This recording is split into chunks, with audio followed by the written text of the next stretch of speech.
You have found yourself on another episode of Locked On Bulls. On today's episode, me and Pat are going to talk about the Bulls' schedule up ahead after going 1-3 in the last week. Patrick Williams has one of his best games of the season over the weekend, and the Bulls apparently wanted Darius Garland. We're going to talk about all that and more right after this. You are Locked On Bulls, your daily podcast on the Chicago Bulls, part of the Locked On Podcast Network, your team every day.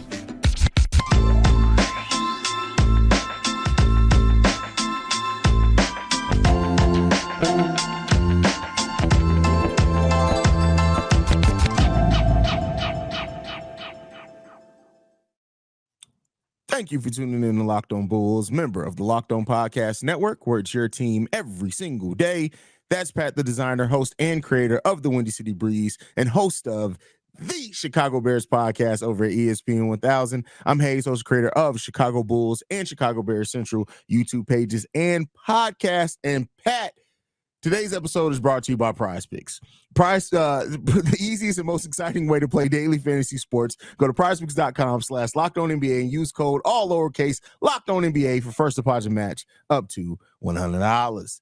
The season, the schedule up ahead this week, Pat. It's a mix. It's not as hard as last week's schedule, but we got 4 games over the course of this week. We got the Philadelphia 76ers up first. That game goes down today. And then we got the Los Angeles Lakers after that, I do believe. Yes, we got the Lakers after that. And then we finish the week off with the Spurs on Thursday, which is the second of a back-to-back. And then Saturday against the Cleveland Cavaliers. I almost said Browns because I'm a Bears fan and it's been traumatic. But with that said, brother, how are you looking at this the schedule this week up ahead for the Chicago Bulls? I think this is a good outlook week now. Philly's going to be tough. I really want to see how the Bulls are going to come out against Philly. I think we've only beaten Embiid once last year.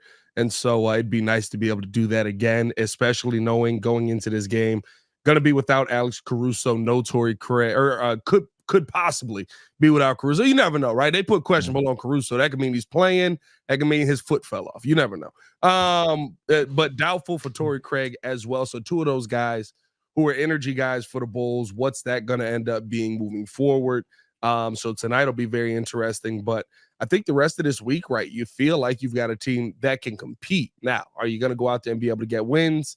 That's the tough part, right? Spurs is one where I feel like the Bulls can win. Wemby is Wemby, but it seems like it's kind of just Wemby out there at times. And then the Cavaliers are in turmoil.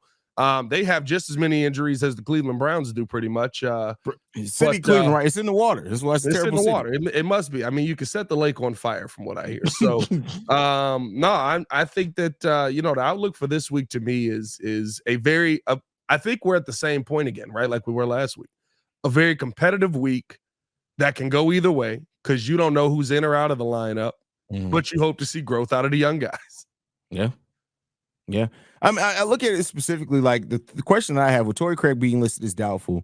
We saw in that game against the Miami Heat after Torrey Craig went down, Billy Donovan went to Dalen Terry. To me, I'm hopeful to see more of Julian Phillips in an opportunity like that. Not only has he been killing it down in the G League, he's more defensively poised in his rookie year than what Dalen Terry was. Now, understand that Dalen's now been here longer, but I think Julian Phillips offers more of the similar type skill set that Torrey Craig brings.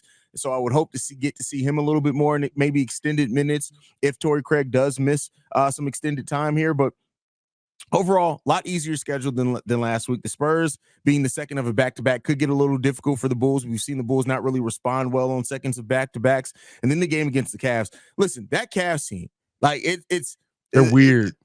Bro, it's just weird. It almost, I'm not gonna lie to you, in a better spot, but it feels like the Bulls team.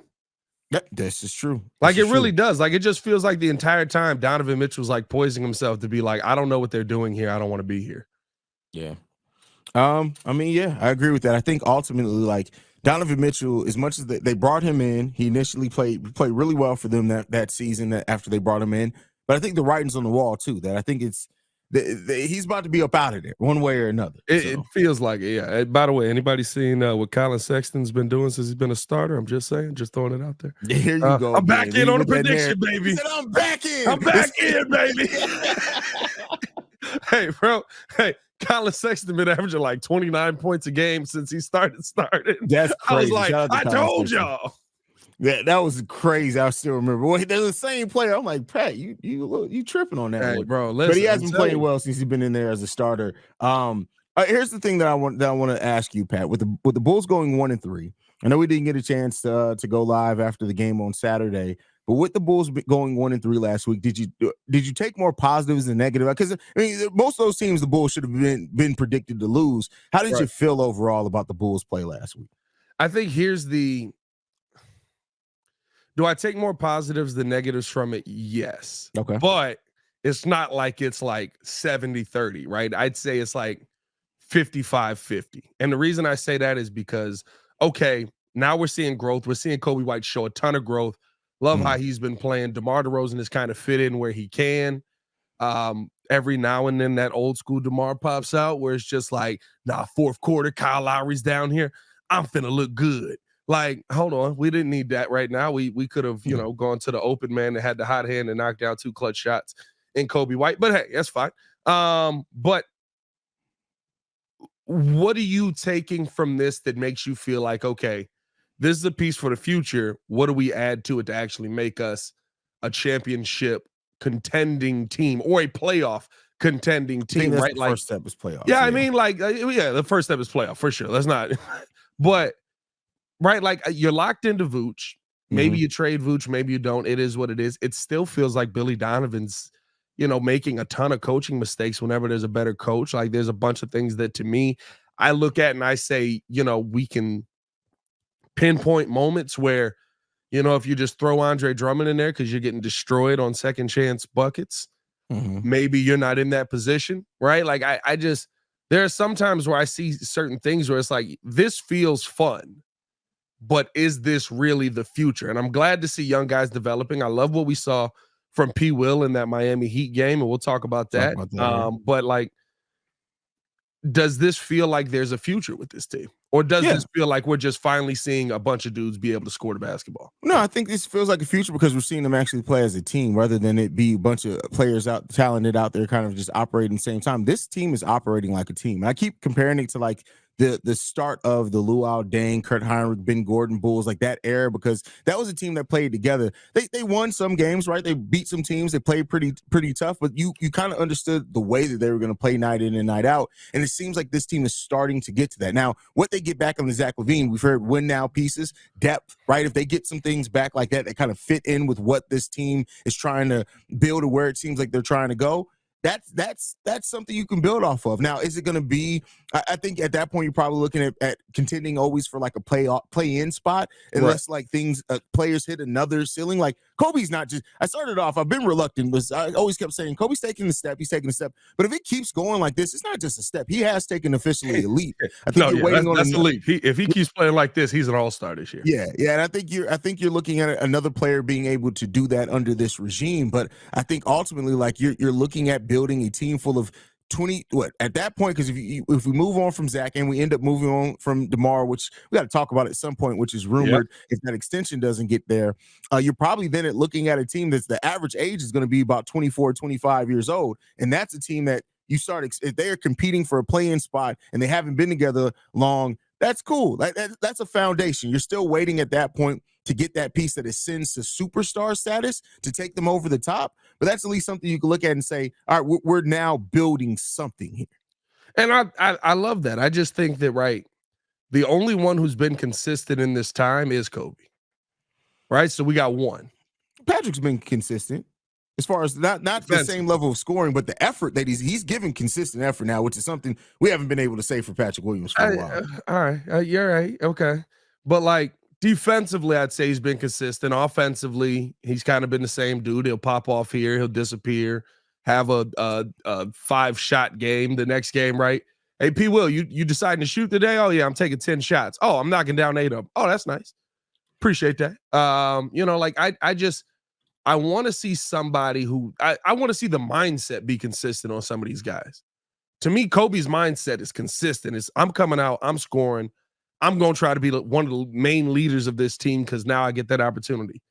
DeMar, also a very consistent player, but like we said, is he going to be here, right? Like, outside of that, Ayo Dosunmu is as consistent as a bench player as you can get. But let's not get it twisted. He's playing like a consistent bench player. Which you're going to still get something 20 that you points need, here and right? there, 12 points. You know what I mean? Like, solid defense. I think we understand that now. Like Patrick Williams, over the last 10 games, I just want to talk about it to see how you feel when we kind of keep in mind this takes in a winning streak and a losing streak at that.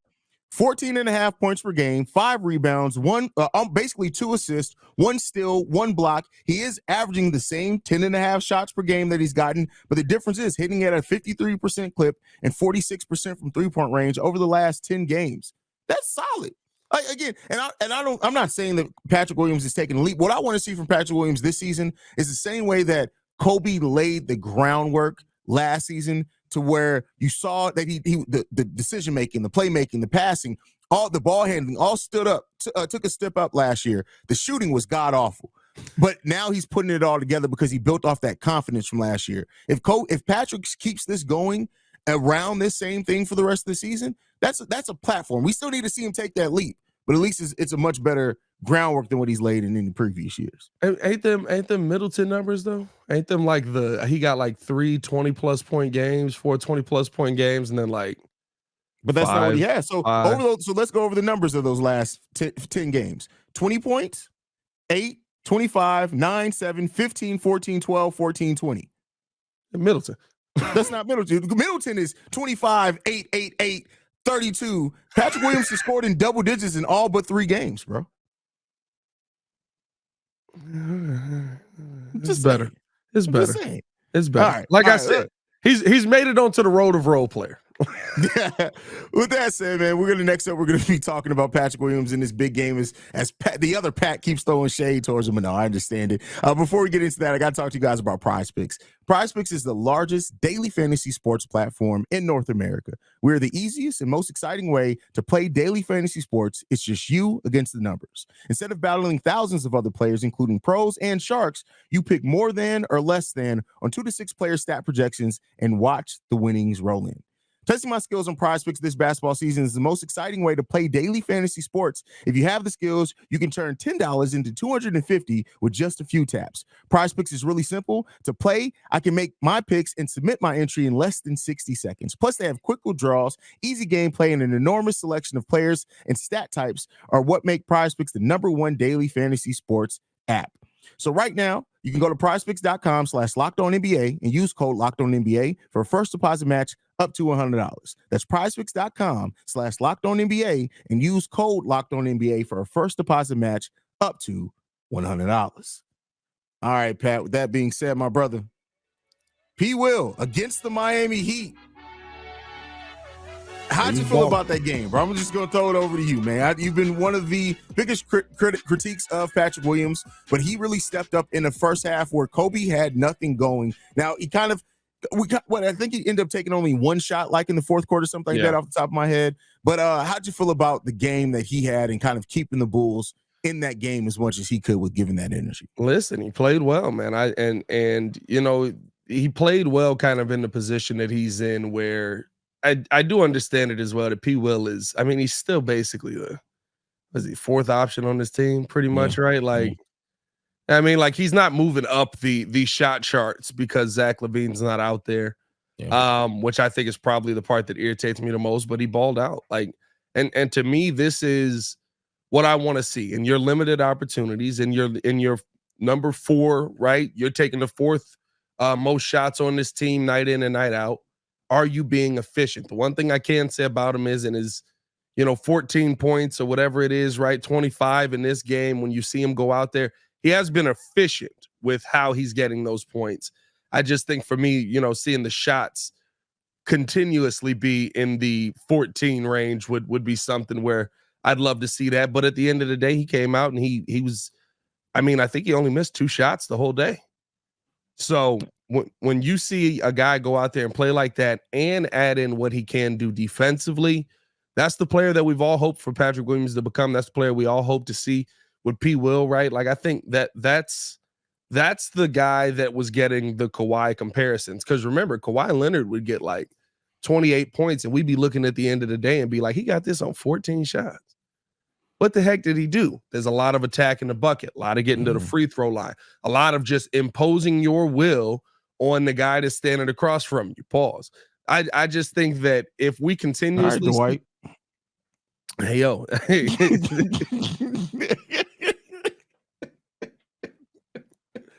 oh God, if we could see this guy consistently, who, and I'm gonna be real with you, dribbled. There's something about P. Will when he can get to his spot, it's automatic.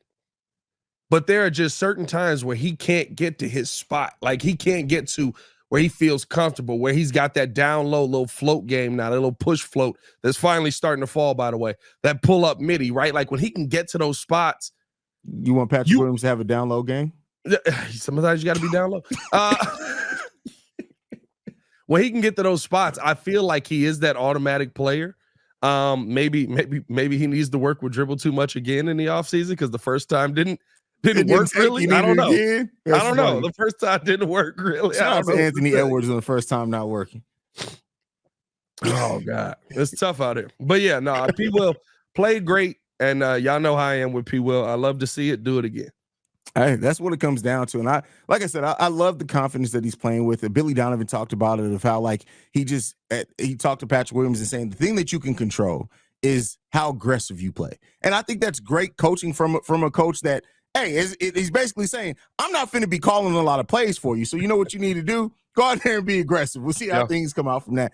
But I do think, and one thing that I pointed out over on Central in the live stream as well, is that I think that we're seeing Patrick Williams, Kobe White stepping into a leadership role and being more vocal. Patrick Williams is responding to that in a way that he didn't with, like, DeMar and those guys. Like, they try to empower him in practice and things like that, talk to him in the locker room. But I think there's a difference when it's one of your peers that's telling you, hey, no, go do this. And Kobe White, that's one thing that we're going to have to put on the list too at some point. It's talking, it may be an end of the season thing to make sure it sticks for the whole season. But not only is Kobe White turning into just a star on the court, he's turning. Did you see that huddle when he was going off on guys? Yeah. Like, it was turning into a vocal leader. I was like, look at Kobe, hey, with those short arms pointing like this. Shout out to you, guys. I told y'all, we gotta get it together. You bring your antennas over here. Yeah, gotta love it. I will say this too. There's one part of Pat's game that I did notice, and oddly enough, I noticed it. By the way, he finally hit one of those push floaters in the Miami Heat. Did you see that? That's what I'm saying. That's what I'm saying. Okay. Finally got that. But oddly enough, I noticed it when he dunked on Haize, which was nasty. Yeah. He can't finish left. He can't? He dunked on Haize right-handed on the left side of the rim. And then I started looking at the rest of his game, and I was like, I've never noticed. Now I'm going to have to start watching out for He can't finish left. Even a lot of times when he's on the left side of the rim, he's going up right hand. Like, it was just one of those things that was. Is it Jaylen Brown levels of not finishing left, though? You said what? Is it Jaylen Brown levels of not being able to finish? No. He went left. He can go. Oh, you left. said he did go left. He can dribble to his left. Okay. But he can't finish at the rim with his left. And then I was like, okay, like maybe that's a little bit of a hindrance in his game. You know what I mean? Like, you start to see him. He goes up a lot of times right-handed on the left side. It is what he's big enough where he can dominate no matter what. But it's things like that. Like, to me, okay, get the handle right, get the adjustment right, get your finishing right on the left side. Now we're talking about a player that can consistently put up 25, because there's no way anybody can cut you off. Yeah. A lot of times we lose that ball. You see that ball dribble away. Why? Oh, well, they had him facing the left side. He wants to get to his right hand. Right? When he drives left, what's he do? Boom, I'm going to hit you with that turnaround, pull up, fading back to the right side. Like, I think those are things that you just add into your game as people start to expose them, as people start to figure them out. I think P. Will, I loved what he did in this game. Again, incredibly efficient. The most aggressive we've seen him all season. Hey, that dunk on Haize Hawkes literally woke him up. At that point, he was like, bet. Yeah, that's it. That said it all. Once I saw that, I was just like, oh God, he might hurt somebody out here. And Haize was just like, I just got here. What I do to deserve this? Like, that shit. Like, think about that. Don't take these 4 years out on me. Why are we doing this? Why you gotta be on me? P. Will's welcome to, or Haize Hawkes is welcome to the NBA moment is Patrick Williams. That's crazy. That's crazy. That's But how I yeah, go, man. That's how I we go. love You love never to know. see like I think at this point, like we're definitely looking. That's part of the reason. Like I want to see Julian Phillips. Like we're in the era now where the young guys are they're gonna have to start showing stuff because they are going to be needed in this, especially if we end up moving Zach and DeMar this season. And so I like the fact that we're starting to see bits and pieces of those young players showing more. And like you said, even with Io, even if he does round out to, I think something me and you showed like a really good combo guard coming off the bench. Listen, we've seen players turn that into 10, 11-year careers. So, Oh yeah, like that, and it's no. I think here's the thing, right? With Io DeSumo, the ceiling's very different in our minds. Why? yeah, He was a second round pick. exactly. Second round picks, I expect to be solid role players off of the bench. I love the bounce back that Io DeSumo has had. I think, after that rookie year, we thought we had something with a little bit higher ceiling, and maybe we do. Maybe he continues to develop towards that. But if this is what Io's going to be for his whole career, solid defense, good facilitating, and 12 to 18 points off of the bench, I take that every day. Facts. Hey, man, we do want to let you guys know before we get into this final topic, talking about the interesting trades that have come out of there. We do have to tell you guys about FanDuel as the weather gets colder. The NFL season stays hot, and the deals on FanDuel are red hot right now. Right now, new customers can get $150 in bonus bets with any winning $5 money line bet. Listen, we've been telling y'all about FanDuel for weeks at this point, and if you still haven't gotten up on it, you guys are missing out because the app is so easy to use. A wide range of betting options, including spreads, player props, over-unders, and more. So visit FanDuel.com/locked on and kick off the NFL season. FanDuel, an official partner of the NFL. All right, Pat, before we go, man, a weird thing came out. What was this? I think this was late Saturday or like midday Saturday, Friday, something like that. I don't know. It was that the Chicago Bulls actually attempted and called the Cleveland Cavaliers to see if they can do a Darius Garland, Zach LaVine type swap trade as a framework of a deal. What did you think when you heard that, Pat? Try to hit a team when they're desperate. I mean, but the thing, well, I guess we don't know the exact like time frame and when that happened, like how desperate they were. But the thing that I said about this is this: I like that the Bulls try to aim high. Like I don't have any problem with that. You should try to aim high. You should try to. Your first thing say, hey, can we get back a all-star level talent back? For now, I have some questions on the fit potentially if they would have said yes between Kobe White and Darius Garland. Keep in mind they were both in the same draft, but yeah. I commend the attempt at seeing what you can get if you can get a Darius Garland back. I think here's the thing: you go get Darius Garland, he's the point, right? Mm-hmm. And he actually can run the point, and he doesn't really get as much of an opportunity too with Donovan Mitchell there. He's still a guy that can put up points for you as well, 20 points per game, solid score, shoots the three ball. Okay, not having a great season. He's had better seasons for sure. Expect those three ball numbers to tick back up. But the trade attempt to me, I saw like Bulls fans laughing at it and Cavs fans laughing at it like, why would the Cavaliers ever do this? This makes no sense because Donovan Mitchell's about to leave you. Yeah. And you're going to have Darius Garland and Evan Mobley, which is fine, right? If that's the team you want to roll out with. I think Evan Mobley has taken a serious step back since Donovan Mitchell has shown up. Donovan Mitchell is the big man killer. And we have not seen Evan Mobley. Remember, he was second in Rookie of the Year. No, did he win it? No, he was second. Scotty Barnes won Rookie of the Year that year, right? Yeah. He was second in Rookie of the Year voting, and then you kind of just stopped seeing him be a major factor on this team. Still 16 points a game, but not somebody who you're seeing getting involved every night in the game, right? So, like, it's kind of that. Those were Middleton numbers. From your big man in that situation. But if that's what you want to roll with, love it. But here's a Zach LaVine that is one of the best scorers when he wants to be in the NBA. And you can have that paired up with Evan Mobley, and you still got your young pieces. Maybe you find yourself the next point guard that you need to have in. Like, that's just trying to hit a team when you know they're going through something, right? Like, I'm not saying it's a convincing story. I'm not saying that I would have made the trade and said yes, but I like that we're going to the teams that here's the thing. The teams you're shopping Zach LaVine to, nobody's signing there. Here's one thing I can guarantee you. No one's going to Cleveland. Well, I got to disagree with you on Evan Mobley. I think he's still been a priority in there. I mean, his usage rate has actually risen with a player like Donovan Mitchell being there. That's surprising. But I think ultimately the thing that's weird about that is that you're assuming Donovan Mitchell leaves. Maybe it was a first trade for them. Maybe if the Cavs would agree to this, which keep in mind, this is the Bulls calling the Cavs. This isn't the Cavs calling the Bulls. So, at the end of the day, however it would have worked out for the Cavs, I don't care. I'm glad, I'm not a Cavs fan. I don't really care how it works out for them. I don't care if they have Zach LaVine, Donovan Mitchell, and they then decide to add Lauri Markkanen back and just decide to run that. I don't care what they do. I don't care. But I do like that the Bulls are, did try to do something, but I think that they're going to find that trade value. You've talked about this on the phone, not on the pod. The Bulls are probably looking back at it and saying the best deal that they are going to get offered for Zach LaVine happened last year at the trade deadline. They're not getting that deal now. No, you're not. They got offered it was RJ Barrett, Isaiah Hartenstein, 2 first-round picks outright, and a first-round pick swap later down the road. You're not getting close to that at this point in time. You'd be lucky to get 1 first-round pick at this point. And with every game that this team plays better, his value goes the other direction because it does say that you're not a winner. Yeah. Right? Like it's not something that I want to say. It's not something I feel like Zach LaVine can't be a part of, but you're seeing guys instantly take leaps. Zach LaVine's been out 2 weeks. Mm-hmm. Our whole perception of Kobe White and Patrick Williams and Ayo Dosunmu completely has changed. And Kobe was actually having a good season. But at no point did we ever think, this guy may be a number one.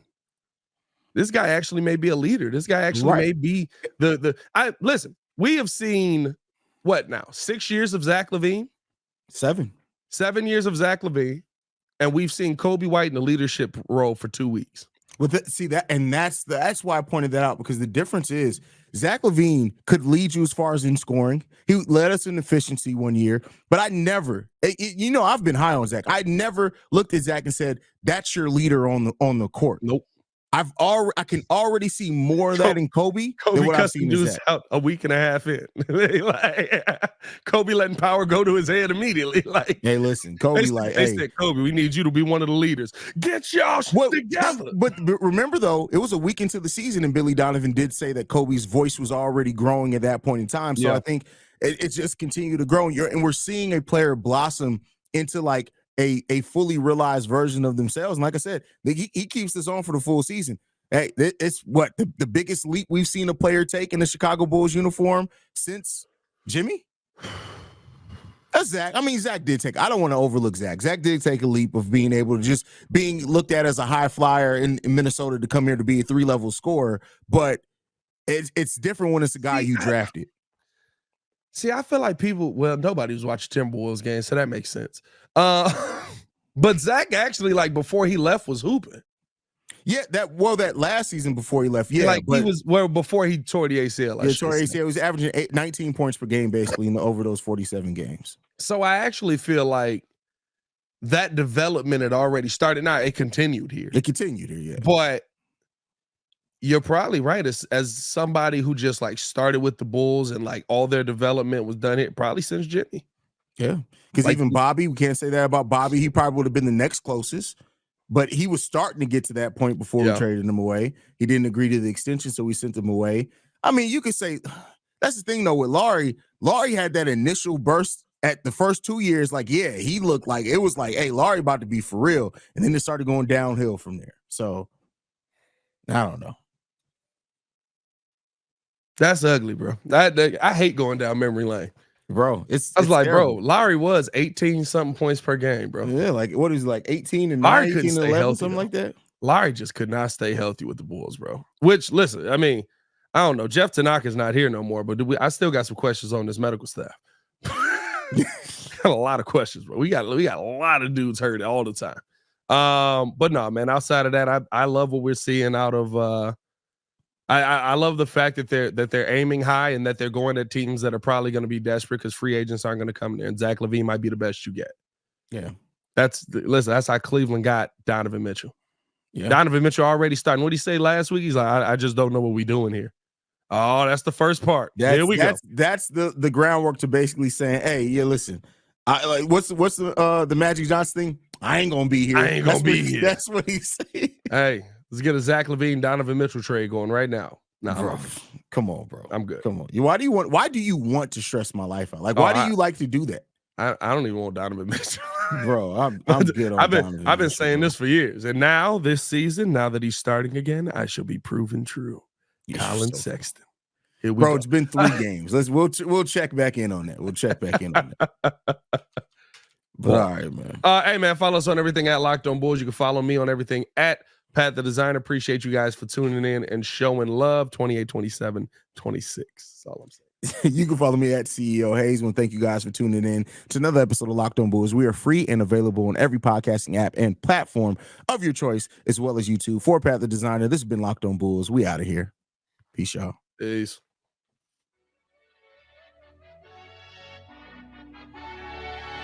So do you think Anthony Edwards buys the baby anything? Is that going to happen? Well, money was sent.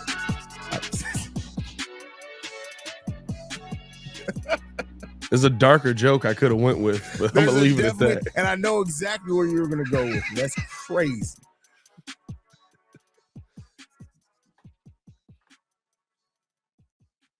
Bought that baby a one-way ticket to